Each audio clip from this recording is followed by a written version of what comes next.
l'idea di traslare in lingua aulica siciliana La lupa di Giovanni Verga rientrava nei miei interessi culturali, ma non era sufficiente per fornire uno scenario rispondente per il teatro.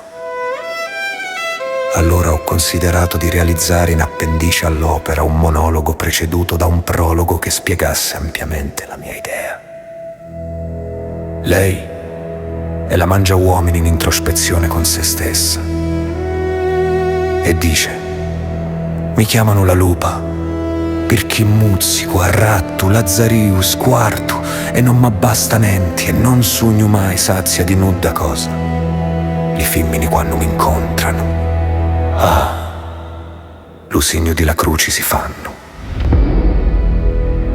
È considerata una cagna affamata, ma dietro a quel cliché c'è anche una donna innamorata.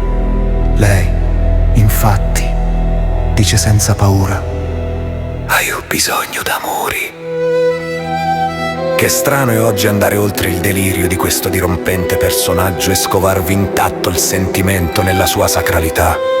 E dunque l'anima, Dio, chi mi facisti? Afferma lei e poi chiarisce. Giovanni Verga, che scrissi di mia, chi vi crediti vosi contari?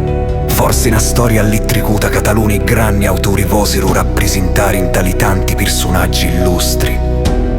No, non vi ingannati, contanno di mia. E tu vosi coglienta la gente semplice ancora di più che lo stesso grandi dramma di tanti erini di lo passato. Difatti, a mia non mi desi solamente l'udisio di la femmina più mascolo, ovvero un disio tutto fisico e animali, di corpi che si sciarriano e si consumano. No invece, cu scrissi di mia, cu pur mittennuci in ardimento dominanti vosi parlare di animi e non di animali. Questa è la chiave e la novità del mio soliloquio presente in appendice nella traslazione in lingua aulica siciliana della lupa di Giovanni Verga.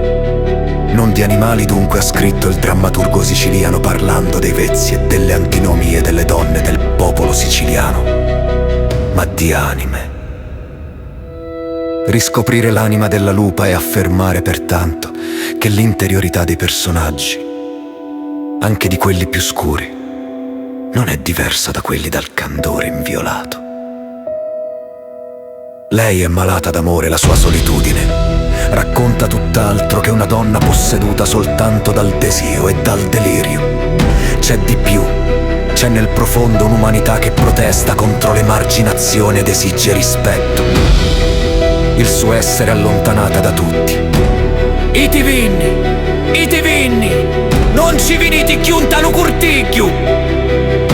È il grido di Nanni Lasca.